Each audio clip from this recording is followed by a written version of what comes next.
Hello, my name is Sebastian Markt. I'm the head of programming for feature films for Berlinale generation. And today I have the pleasure of speaking to Colm Bairéad, the director of An Cailín, Ciúin, The Quiet Girl. Welcome, Colm. Thank you, Sebastian. Thanks for having me. This film, which is your debut feature film, is based on a short story, Foster, by Claire Keegan. For a start, do you want to say something what that story means to you and what drew you towards it as a starting point for a film? Well, I guess, yeah, I mean, I read the story for the first time in 2018 and it just immediately floored me. You know, I was in tears by the end of the book, and it's quite a short, I mean, I call it a book, but it's actually a long short story that was published as a standalone book. I think because it's so beloved, you know, it's particularly here in Ireland. But it's just, you know, it's a first person narrative. It's all told from the perspective of this young girl. And it just felt so immersive and empathetic and sort of innately visual as well.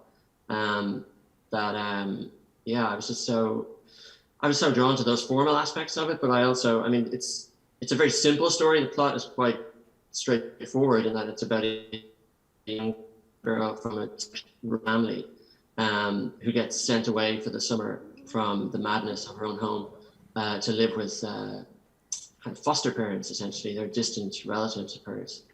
And it's really an examination of the sort of dynamic that develops between her and these two surrogate parents.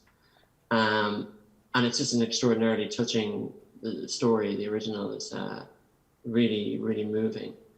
But as I said, like those formal aspects are also really interesting to me. The fact that it is a first person story. And I'm kind of drawn to that sort of point of view because it's, you know, it imposes a set of rules, if you like, on the filmmaking, which I find quite attractive, you know, and quite appealing. It sort of demands a kind of a rigor, you know, creatively, which I enjoy. And yeah, so I mean, there was that, but there was also, it's like, in a way, the fact that the film and the original story is not that reliant on plot was also strangely attractive to me. You know, there's a great quote by Mark Cousins, the wonderful filmmaker, where he talks about how art shows us again and again that if you look closely and openly at something small, you can actually see a great deal in it. And that's something that I've always been drawn to, that, you know, something quite expansive and profound can be found in by looking at something quite small, you know, by a sort of narrative humility almost.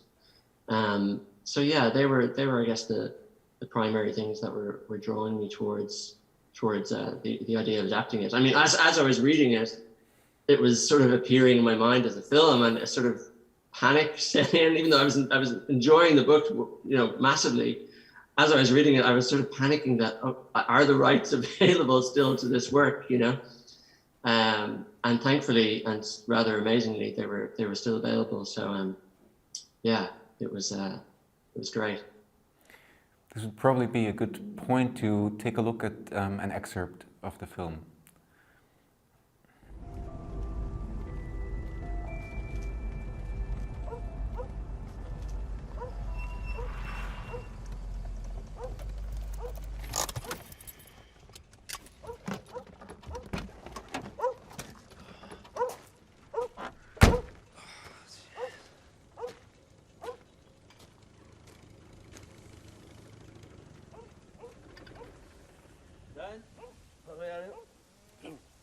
Sean. Hello, lad. How's the drive down? It's fair hot now. 3 hours in a car is no joke, like. We had a power of sunshine these past weeks. Priest had us praying for rain this morning. Well, that'd be good to do.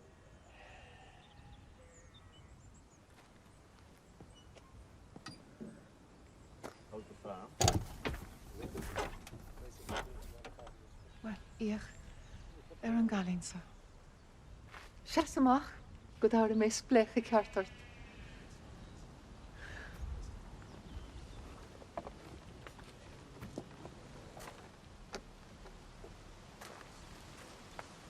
Colm Bairéad a bhacas tosar. Bhí tú sa fram, lis go éis sin. Tá fram bhrist. Oh, cad a hála go na chur. Dus ó do drif ché mar bharatha agus hit ceanú na hí.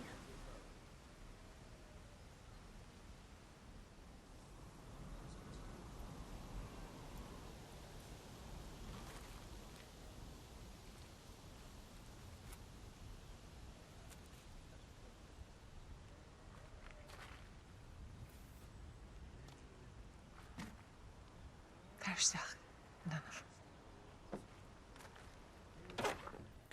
You've already described sort of the starting point of the story, which is the quiet girl of the title coming to live with foster parents for some time. And I think in this scene is also very apparent is something that you also mentioned, that you follow very closely her perspective onto a world that is not immediately understandable to her, and telling that through not so much starting from what things mean, but from how things look and how they feel. Do you want to say a bit more about your direction in that sense of creating a film that is very rich in those kind of textures, emotional but also visual? Sure, yeah. I mean, I suppose as I've been kind of getting at before, it all comes back to me to the question of point of view. And, you know, how do you, this is a film from a child's point of view.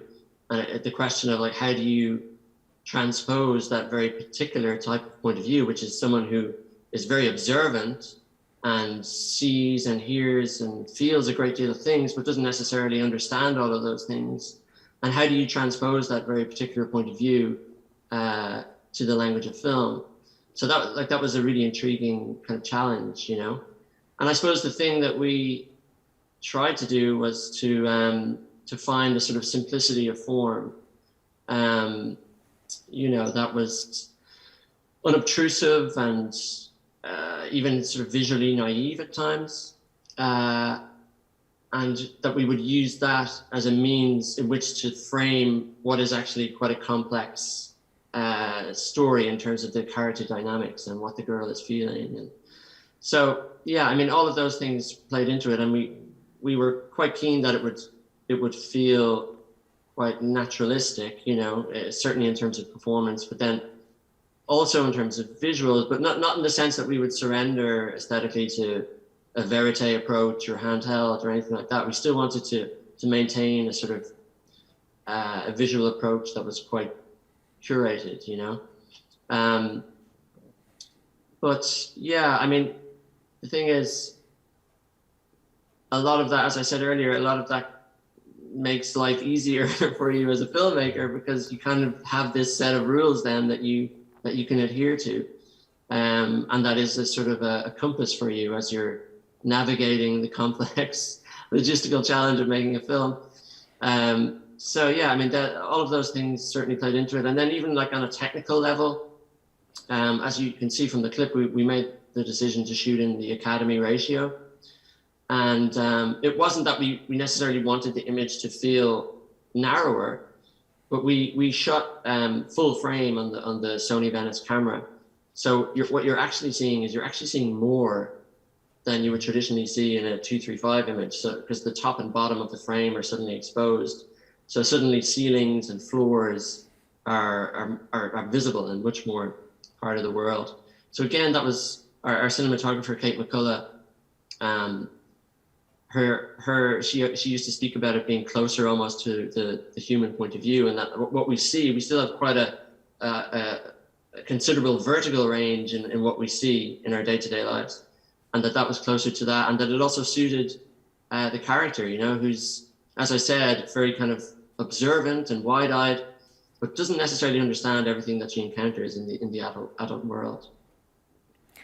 This comes close to something that I also find quite remarkable about the film, is that, I mean, without getting into what happens too much, is that she experiences a kind of relationship there that's different from the kind of relationships that she knows from home, but at the same time also slowly becomes aware that there are some things that are not spoken about. And I think the film has a very interesting quality in that it's not only about the things that can be seen and the things that can be said, but also about silences, which have a very different quality in the film. There are different kinds of silences, some which are sort of point to something that's lacking, but also other silences that are sort of more at peace with your surroundings. Do you want to say something about this part?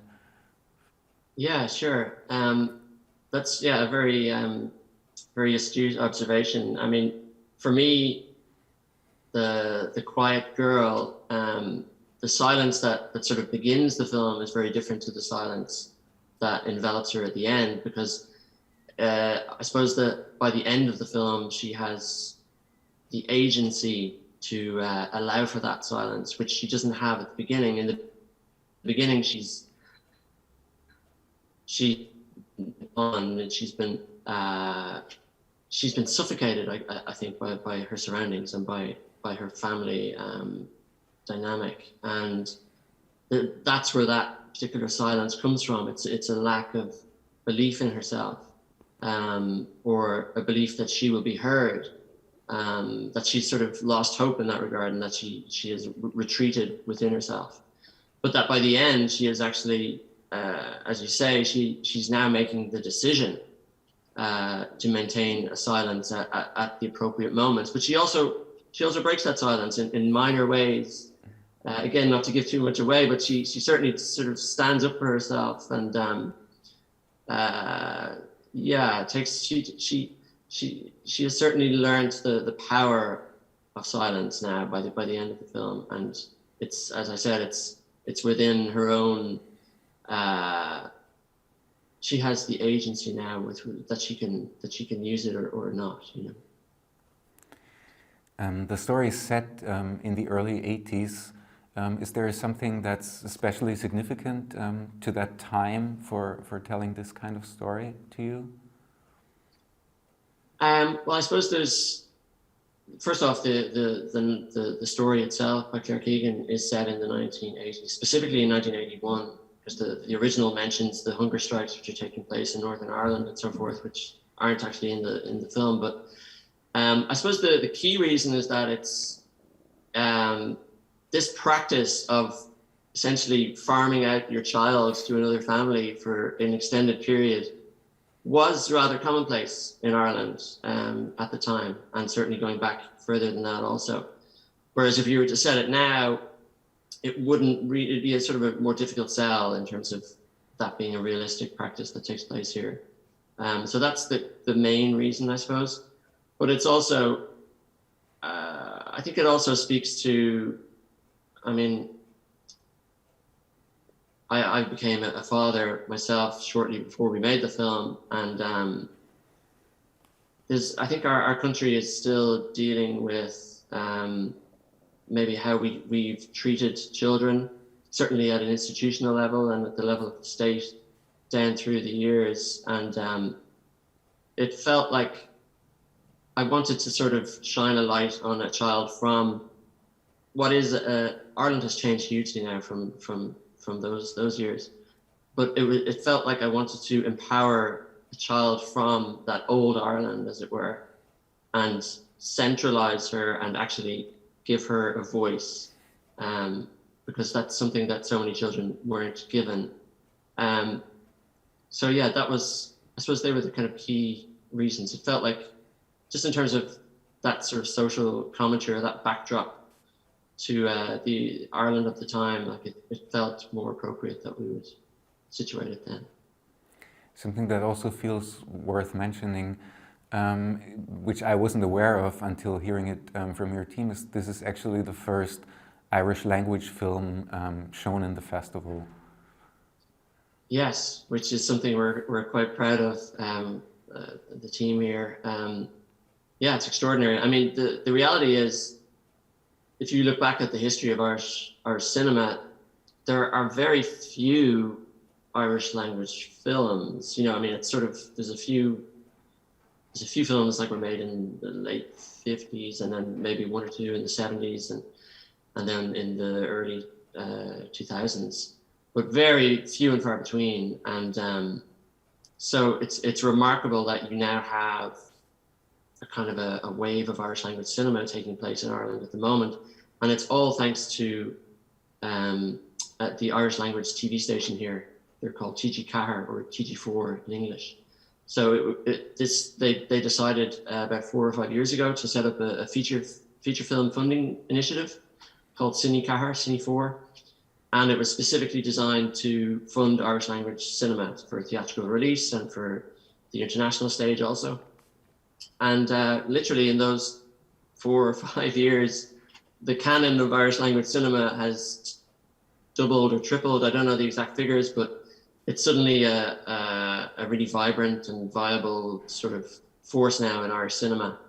And, you know, some of the most interesting and exciting films that have been made here in the last few years have actually been through the Irish language. And, you know, they're going out into the world and they're speaking to the world in their native tongue, which is, I'm not sure if you're familiar with the sort of linguistic politics or makeup of Ireland, but the Irish language is our official language. But the reality is that not most people, like if I was to go out in the street now and start speaking Irish to a passerby, they would most likely not really understand what I was saying. And it's only a working language in very particular rural areas. There's maybe 4 or 5 rural communities, or rural communities that would speak it as a working language. So it's particularly gratifying that an Irish language film has managed to be selected for the Berlinale, and that it's being, I suppose, recognized on an international stage. Because I think Irish people, even though most of them can't really speak Irish, if you ask a person, they would say, "Oh, I would love to be able to speak Irish." You know, there is a certain sort of national pride element that's associated with it. So I think Irish people are always happy to see Irish language films or anything to do with the Irish language in a cultural sense. To see any form of success in that field is always very welcome here. Well, thank you very much for the beautiful film and for taking the time today. And I look forward to being able to experience the film with audiences soon. Thank you very much, Sebastian.